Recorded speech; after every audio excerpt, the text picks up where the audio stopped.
지난주부터 슬기로운 신앙생활이라는 주제를 가지고 우리가 함께 말씀을 나누고 있어요. 지난주에 우리가 슬기롭게 살아가기 위해서 왜 기도를 해야 하는가에 대해서 나눴죠. 개미가 양식을 모으고 그리고 집을 확장하고 하는 것은 사실 개미 입장에서 보면 순전히 자기 힘으로 하는 것 같아요. 내가 얼마나 노력을 했고 내가 얼마나 수고를 했느냐에 따라서 많은 것을 모을 수 있고 집을 넓혀갈 수가 있죠. 하지만 어떤 고약한 사람을 만나게 되면 자기의 힘과 능력과는 상관없이 한 번에 넘어질 수밖에 없는 게 개미라는 존재라고 이야기를 했어요. 마찬가지로 우리가 모든 것을 할 수 있을 것 같고 일의 결과가 우리의 손에 달려 있을 거라고 생각하지만 실상은 보이지 않는 힘, 보이지 않는 환경에 의해서 모든 것이 주장되어질 수 있음을 우리는 기억을 해야 됩니다. 그렇게 모든 것을 우리는 모든 것을 주장하시는 하나님께 기도하는 삶이 슬기롭게 이 땅을 살아가는 요소라는 것을 우리가 함께 나눴어요.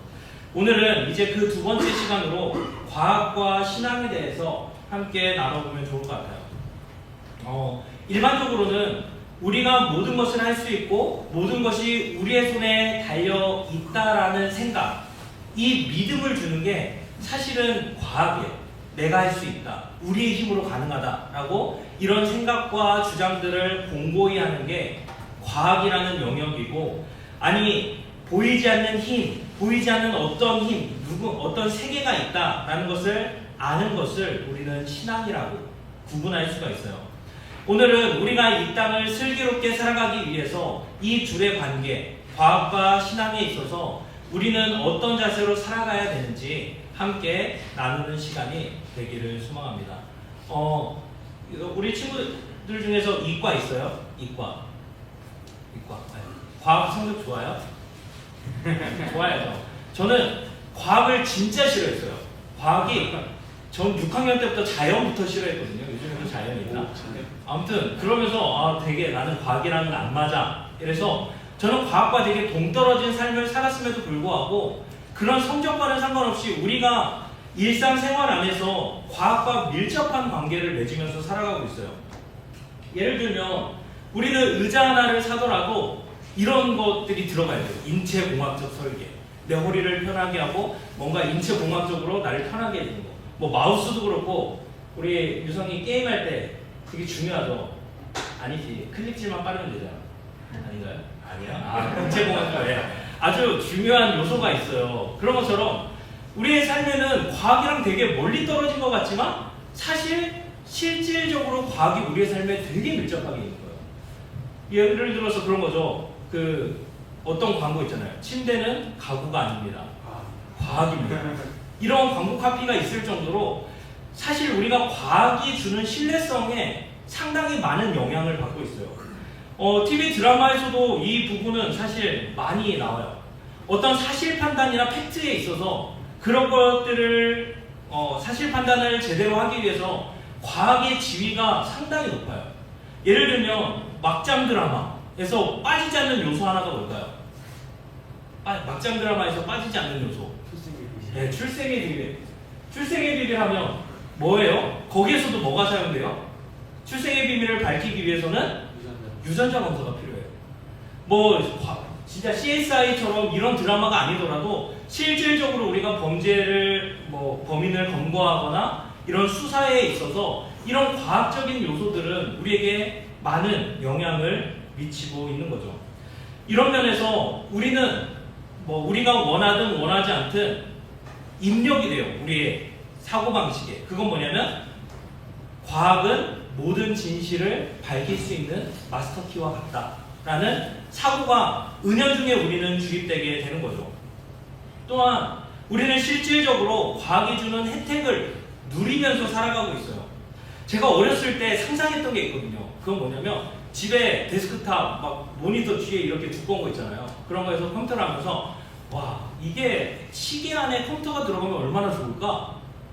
컴퓨터를 들고 다니는 시대가 올까라는 생각도 안 하고 진짜 상상만 했어요. 저는 그때 당시에. 그런데 진짜 그런 일들이 일어난 거죠. 그냥 그게 이런 시대가 올까라는 상상이 아니라 진짜 그럴 수도 있을까가 아니에요. 그랬으면 좋겠다였어요. 제가 그 당시에 생각했던 거. 만약 내가 이게 실현 가능하다고 생각해서 그 당시에 제가 그거를 발명을 했다면 아마 그럴 리가 없겠죠. 예, 과학을 싫어했기 때문에 그럴 리가 없는데, 어찌됐든 정말 상상만으로 했던 것들이 오늘날에 이루어지고 있어요. 옛날에 영화에서나 보던 것들이 정말 코앞까지 다가오는 게 오늘날의 삶이라는 거죠. 그리고 실제로 과학기술은 우리에게 엄청난 편리를 제공해요. 옛날에는 내가 누구에게, 친구에게나 뭐 저 말고 저 훨씬 전에 우리 권사님 때도 아니고 그 전에 뭐 친구에게 전화하기 위해서는 정말 수십 리를 걸어가야 되기도 하고, 전화를 해야지만, 안 받으면 땡이잖아요. 들고 다니는 핸드폰도 없기 때문에 집 전화를 해야 되는데 집에 꼭 붙어 있어야지만 수신을 받을 수 있는 시대에서, 이제는 어디나 걸어 다니면서 전화를 할 수 있고 언제나 편리하게 문자를 보낼 수 있고, 그럼 우리는 실질적으로 과학이 주는 혜택 가운데 살아가고 있다는 거죠. 뭐 여러분들 머랭 쳐봤어요? 머랭? 뭐 이런 제빵 할 때? 아니면 이번에 그 코로나 때 그거 뭐 유행했죠? 어떤 커피? 달고나 커피 해본 사람? 해봤어요. 할 짓이 없나 보다. 그거 하는데 진짜 할 짓 없더라고요. 제가 그때 유튜브로 한번 이거 하는 거 했었거든요. 근데 와, 진짜 이거 진짜 계속 해야 돼요. 그리고 진짜 열심히 하면 완성도 높은 그 달고나 같은 게 생성이 돼요. 그런데 사실 그럴 필요 없이 다이소에서 2,000원짜리 파는 이거 윙 돌리는 거 그걸로만 하면 되게 쉽게 끝나요. 실질적으로 과학이 우리에게 주는 편리가 어마어마하다는 거죠. 자율주행 이제 더 이상 먼 얘기가 아니죠. 그리고 코드리스, 실질적으로 청소기가 코드가 달려있느냐 없느냐에 따라서 편의도가 엄청나게 차이가 나요. 우리는 그걸 못 느끼죠. 근데 코드리스를 쓰다가 그게 고장이 나서 오랜만에 유선 청소기를 썼더니 엄청나게 불편한 거예요. 실질적으로 이런 엄청난 과학기술들의 혜택을 받고 있는 게 우리들의 삶이라는 거죠. 그러다 보니까 우리는 은연중에 과학을 맹신하게 돼요. 오늘날 우리에게 과학은 절대적인 가치 혹은 절대적인 믿음을 주는 존재가 되는 거죠. 그런데 문제가 여기서 하나 발생을 해요. 그게 뭐냐면 이 절대적인 맹신이, 과학에 대한 맹신이 기독교 교리 그리고 성경의 내용들을 공격하게 되는 거예요. 그리고 실질적으로 우리 친구들은 저 역시 마찬가지고 이 공격 앞에 속수무책일 때가 많이 있어요. 학교에서 아마 공격받아본 친구들도 있을 거예요. 지난 교회에서 어떤 한 학생이 이런 일을 당했어요. 뭐냐면 한 과학 시간에 이제 선생님이 들어와서 수업, 이 우주의 기원에 대해서 수업하기 전에 이렇게 이야기를 한 거예요. 혹시 창조론을 맞다고 생각하는 사람은 손 들어라 라고 하는데 반에서 몇 명이 들었을까요? 그 친구 혼자 들었대요. 창조론을 맞다고 하는 친구.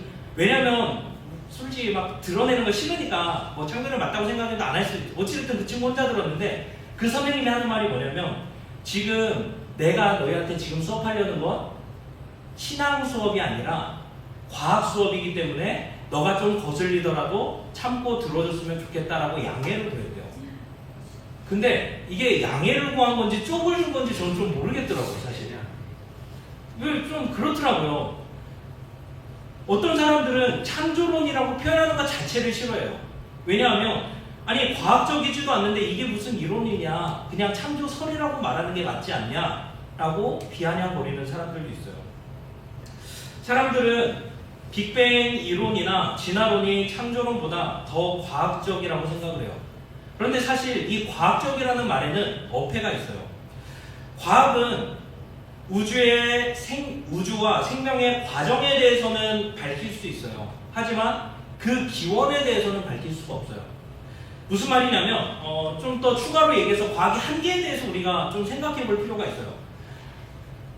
사실 과학이 밝힐 수 있는 건 지극히 제한적이에요. 무슨 말이냐면 우리가 경험하는 세계는 고작 지구, 우리가 기껏해야 더 확장해봐 우리가 살아가는 은하계 정도. 은하계에 있는 것도 속속들이 알지 못하죠.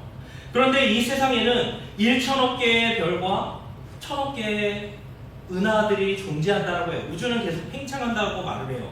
그렇게 극대의 세계, 우리가 가늠조차 할 수 없는 그 극대의 세계에서 우리가 경험하거나 관측하는 것은 천억 분의 1 정도밖에 되지 않는다는 거예요. 반대로 되게 소립자, 원자와 같이 지극히 작은 세계에 대해서도 혹은 시간적으로 빅뱅 이전의 세계에 대해서도 우리는 인간의 경험은 사실 매우 제한적일 수밖에 없다는 거예요. 과학이 마치 모든 것을 알려주고 엄청난 힘을 갖는 것 같이 말하지만 동시에 분명한 한계를 가지고 있어요. 예를 들어서 우리가 보는 태양, 우리가 태양을 관측하죠. 우리는 뭐 지금 보지도 못하죠. 그런데 만원경으로, 허블 만원경이나 뭐 이런 만원경으로 관측을 하잖아요. 그 태양이 언제적 태양이냐면 대략적으로 8분 전의 태양이에요. 무슨 말이냐면 빛의 속도로 태양과 우리까지의 거리가 약 8분에서 8분 20초 정도 사이라고 해요. 그렇다면 우리가 관측이 가능한 수준은 8분 전의 태양을 관측할 수 있어요. 그 말은 뭐예요? 현재의 태양에 대해서 우리는 관측할 능력이 없어요. 과학적으로 밝혀낼 수가 없어요. 아무리 알고 태양의 현 시점의 태양의 상태를 우리가 아무리 알고 싶어도 알 수 없다는 거죠. 그게 바로 과학적이 갖고 있는 한계라는 거예요. 과학이 말해주는 한계는 이거 외에도 뭐 수많이 있죠. 그런데 오늘날의 우리는 과학에 대한 맹신 때문에 과학이 모든 것을 알 수 있고 설령 지금은 모르더라도 시간이 지나면 모든 것을 과학적으로 설명이 가능할 것이다 라는 맹목적인 믿음을 가지고 있어요. 그런데 우리가 여기에서 이제 다시 우주의 기원으로 돌아와서 이것을 설명하기에 있어서 과학의 방법론을 우리가 먼저 생각을 해봐야 돼요. 과학의 방법론은 관찰이 가능하고 측정 가능한 현상만을 다뤄요. 아마 여러분들 과학 시간에 저도 기억이 나는 게 뭐냐면 과학의 메커니즘이 뭐예요? 과학. 저 과학 되게 못했는데 그거 알아요. 뭐예요? 이과 또 무슨 과야? 알았어. 네, 가설, 실험, 증명 이 세 가지예요. 가설을 세우고 그에 따라서 실험, 즉 경험으로 입증함으로써 과학적이라는 게 성립이 되는 거죠. 그런데 창조는 경험의 영역이 아니죠. 실험할 수 있는 수준이 아니에요. 단순히 어떤 메커니즘을 통해서 계속해서 메커니즘을 돌려보면서 이랬을 것이다 라는 가설만 세울 수 있는 게 사실은 지금 현재 우리가 갖고 있는 창조론, 그 우주의 기원에 대한 이야기들이죠. 그런데 우주의 기원을 밝혀낼 수 있는 건 엄밀히 말하면 과학적 한계에 부딪혀 있는 영역이에요. 아까도 말했듯이 우주가 생성되고 나서 이후의 과정들, 생물이 생성되고 나서 그 이후의 과정들은 과학적으로 밝혀낼 수가 있어요. 하지만 그 기원은 엄밀히 말하면 과학의 영역은 아니라는 거예요. 왜냐하면 과학적 한계에 부딪히기 때문에. 그런데 오늘날 과학이 마치 모든 것을 다 설명할 수 있거나 진리에 도달하는 가장 신뢰할 만한 도구라고 가정을 해요, 사람들은. 그런데 측정 불가능하거나 관찰 불가능한 현상은 과학의 영역 밖이라는 것을 우리는 명확히 이야기를 해야 돼요. 바로 오늘 본문이 그러한 부분을 우리에게 이야기를 해주고 있어요. 오늘 본문은 어떤 내용이냐면 이제 욥이 뜻하지 않게 고난을 당해요. 그리고 정말 사람들이 누가 봐도, 그리고 하나님이 보기에도 욥은 의인이었어요. 그런데 이제 욥이 고난을 당하고 그 당시에 신학적인 관점은 뭐였냐면 고난을 당한 이유는 죄라라는 이 꼴이었거든요. 즉 내가 안 좋은 일을 당하면 그건 죄 때문이야 라는 거였어요. 그러니까 욥의 새 친구가 와서 위로를 해주는데 다 같이 하는 말이 뭐냐면 야, 너 빨리 회개해. 너 고난당하고 있잖아 라고 하니까 욥은 어때요? 아, 난 진짜 떳떳하게 열심히 잘 살았는데 왜 나에게 이런 고난을 주냐? 너가 하는 말이 옳지 않다라고 이야기 계속 그 논쟁이 하는데 마지막에 하나님이 딱 나타나요. 그러면서 하시는 말씀이 이제 38장이에요. 욥에게 하나님은 나타나셔서 이제 이야기하는 거예요. 너가 무죄를 주장하지만 그 선이라는 기준, 그게 뭐냐라고 묻는 거예요. 과연 너가 선이라는 기준을 제시할 수 있는 능력이 있냐라고 말하면서 이제 쉬운 성경으로 보면 쭉 설명을 하고 있어요. 하나님은 이 세상을 창조했을 때 그 자리에 누가 있었냐 묻죠. 너가 능히 이 측량줄로 땅의 크기를 잴 수 있니? 땅의 토대를 놓은 자가 누구고 그 토대인 모퉁이 돌을 누가 놓았는지 아냐? 바다가 터지듯이 내가 만들었는데 그 바다의 한계를 정한 사람이 누군지 아냐? 라고 질문들을 막 쏟아놓는 거예요. 그 앞에 욥은 어떻게 돼요? 겸손해지는 거예요. 아, 그 전까지는 내가 무제한 기준을 인간적인 기준에서 찾았는데 그게 아니구나라는 거를 깨닫게 되는 거죠. 그런데 여기서 놀라운 점이 있어요. 그거는 창조의 세계가 이렇게 놀랍다 이걸 이야기하는 게 아니라 이렇게 창조주와 피조물이라는 엄청난 격차를 가지고 있는 그 하나님께서 욥에게 나타나셔서 말씀해주고 있다는 사실이에요. 사실 창조주라면 이 미물한 어떻게 보면 이렇게 보잘것없는 피조물이 따지는 소리를 굳이 들어줄 필요가 없어요. 그냥 무너뜨리고 다시 지으면 돼요. 그런데 하나님께서는 이 창조물과 피조물이라는 이 엄청난 격차임에도 불구하고 욥을 사랑하셔서 그가 갖고 있는 인식의 한계를 넓혀주세요. 그가 갖고 있는 자기의 생각을 바꿔주시고 오히려 그를 고치시고 복주시는 거예요. 이것이 어마어마한 사랑이라는 거죠. 사실 과학이라는 것은 과학 자체가 나쁜 것이 아니에요. 유물론자들이 그 과학을 가져다가 하나님이 없다라는 것을, 이 세상은 물질에 불과하다라는 것을 증명하는 도구로 사용했기 때문에 과학이 잘못 사용된 거지, 사실 우리는 과학을 통해서 하나님의 이 놀라운 사랑을 발견할 수 있는 수단이 될 수 있는 거예요. 하나님을 훨씬 더 풍성하게 알 수 있는 길이 바로 과학에 있어요. 자연과학을 통해서 하나님의 위대하심을 경험할 수 있죠. 시편 기자는, 성경에 나타난 시편 기자는 기껏해야 하늘을 바라보고 수많은 별들을 보면서 하나님의 위대하심을 찬양했어요. 그런데 오늘날 우리는 자연과학을 통해서 뭐예요? 하나님의 위대하심이 그냥 궁창에 머무는 것이 아니라 정말 우리가 상상할 수도 없는 그 우주의 광대함, 그 광대함 속에서 하나님은 계신 거예요. 그 하나님이 우리 안에 찾아와 주신 거고, 이 놀라운 일들을 통해서 우리는 훨씬 더 큰 고백을 하나님께 드릴 수 있는 거예요. 또 우주의 나이가 100억이 넘는다고 말하죠. 100억 년이 넘는다고 이야기를 해요.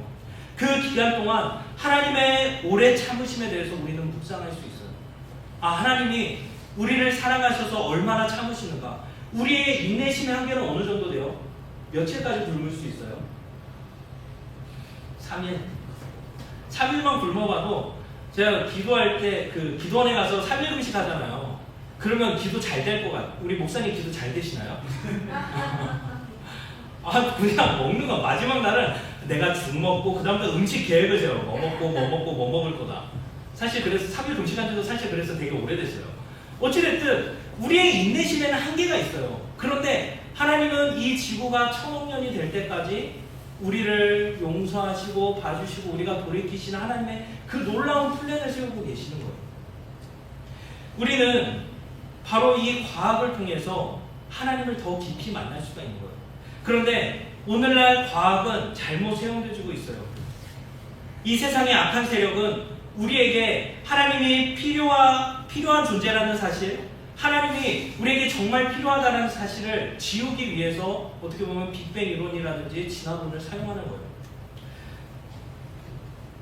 어떻게 보면 그러면 왜 과학과 신앙의 대립이 왜 생겨났는지 그거에 대해서 생각해 볼 필요가 있는데, 먼저 창조론과 빅뱅 이론, 진화론, 이 근본적인 차이는 이것이 과학적인지 아닌지가 아니에요.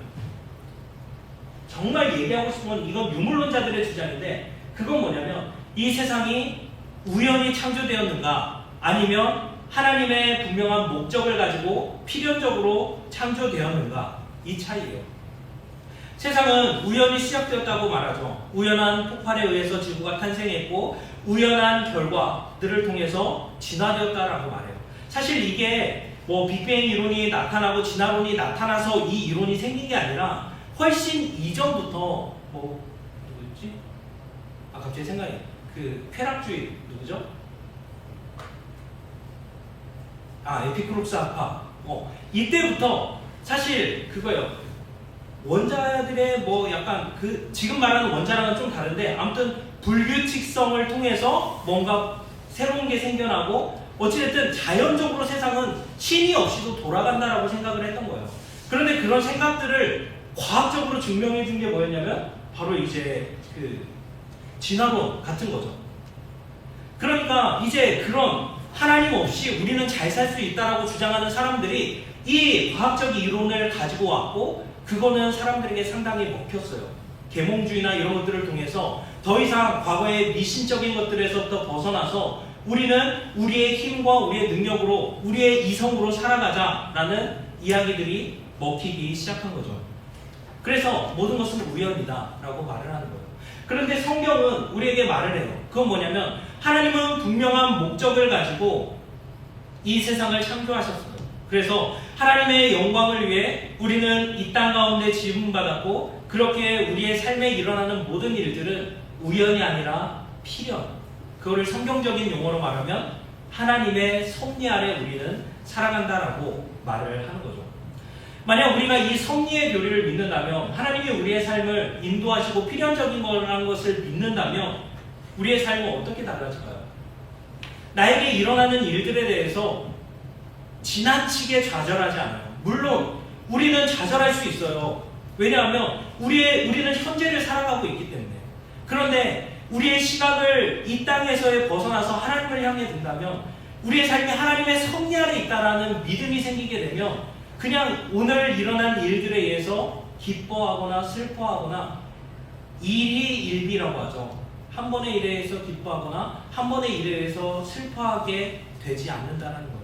그리고 그 영혼의 관점을 갖게 되면, 내가 주인 되고 내 힘으로 살려고 했던 시도보다 모든 과정에 함께 하시는, 우리를 찾아오셔서 우리와 함께 하시는 그 하나님을 의지해서 살게 될 거라는 거예요. 우리의 삶의 목표도 달라지겠죠. 그러면 내가 배부르고 내가 안전하고 내가 보호받고 그런 것들을 위해서 살아가는 것이 아니라, 하나님께서 지정하신 선, 즉 하나님 그 창조 때 하나님을 의존해서 모든 피조물들이 돌아갔던 그 상태로 우리 역시도 그 상태에 동참하기를 원하는 것, 하나님을 그렇게 의존하며 경배하는 상태로 회귀하는 게 바로 우리의 삶의 목적이 되겠죠. 예전에 나눴던 것처럼 수오로코라는 이 수거처럼 우리가 있어야 할 곳에 가는 삶, 우리가 본래 있어야 할 자리를 찾아가는 삶, 나아가서는 나만 그렇게 살아가는 삶이 아니라 이 세상이 원래 하나님이 창조하신 그 선한 그 상태로 다시 회복되어지게 하는데 우리가 살아가고 노력하는 그 목적을 이루어가는 삶이 우리의 삶이 될 거라는 거예요. 성경은 바로 창조에 대해서 이런 메시지를 우리에게 던지고 있는 거예요. 네, 말씀을 맺을게요. 오늘날 우리가 살아가는 시대에 대해서 뭐라고 이야기를 하죠? 흔히들 포스트 모더니즘이라고 말을 해요. 포스트 모더니즘이라는 이 철학사조, 시대사조는 뭐냐면 60억 명의 지구의 사람들이 인구가 있으면 60억 개의 생각이 존재할 수 있다라고 말하는 거예요.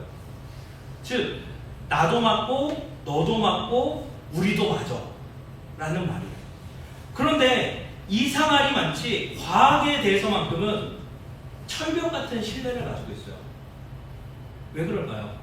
아까 처음에 언급했다시피 우리는 과학이 주는 혜택들을 누리고 있는 수혜자들이기 때문에 그래요. 휴대폰이 손안의 컴퓨터인 스마트폰이 되고, 그리고 불치병이 극복되는 경험들을 우리는 하고 있죠. 암이 정복되고, 에이즈도 아직은 완전하진 않지만 어찌됐든 점점 뭔가 불치병이라고 여겨졌던 부분들이 정복되어져 가는 과정을 우리는 겪고 있어요. 그러다 보니까 이런 경험들은, 모든 게 과학으로 극복되어지는 경험들은 어떤 믿음을 주냐면 삶의 전 영역까지도 우리를 구원해 줄 것이다 라는 환상을 심어줘요. 코로나 시대에 코로나 시대가 어떻게 되면 극복될 것 같아요? 어떻게 하면 극복될까요? 코로나가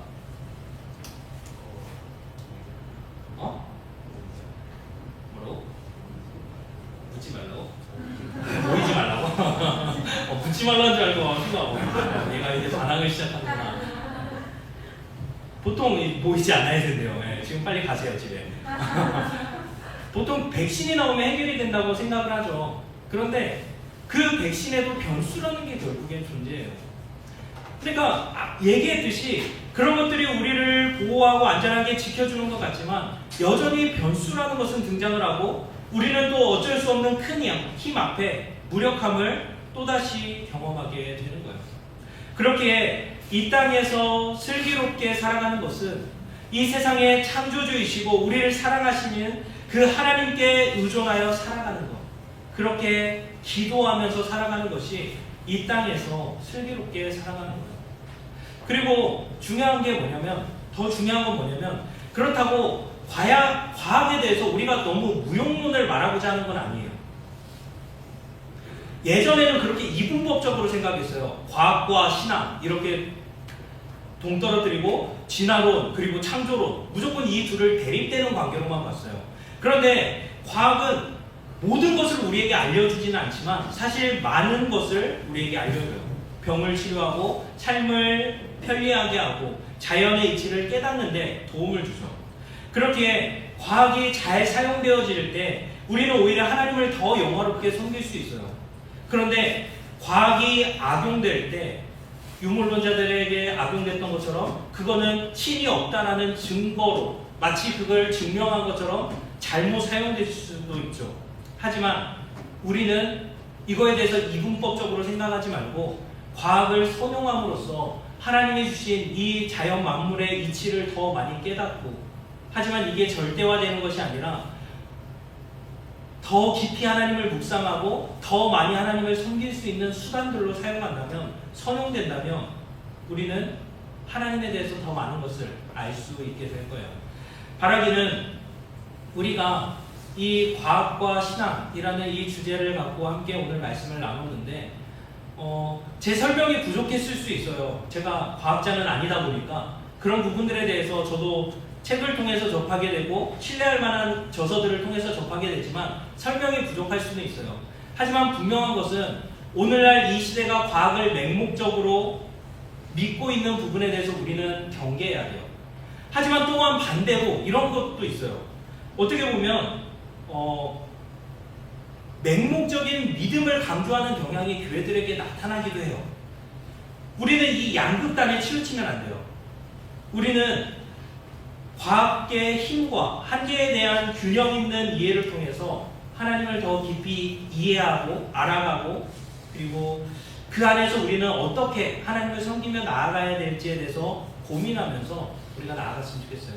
하지만 그 고민에 이성적인 고민만이 있는 게 아니라 우리가 함께 기도하면서 하나님께서 우리에게 주시는 지혜를 가지고 이 날들을, 하나님께서 주신 이 땅에서의 삶 가운데 주님의 은혜가 가운데 거하는 슬기롭게 살아가는 저와 여러분 되기를 소망합니다. 우리 이 시간 찬양 함께 했으면 좋겠어요. 이 찬양의 가사처럼 결국 우리가 이 땅을 살아가는 이유에 대해서, 우리의 철저의 목적에 대해서 생각해 봤으면 좋겠어요. 바로 하나님이 우리를 사용하셔서 하나님의 나라를 확장시켜가는 것인데, 우리가 이 찬양을 고백할 때 기도하는 마음으로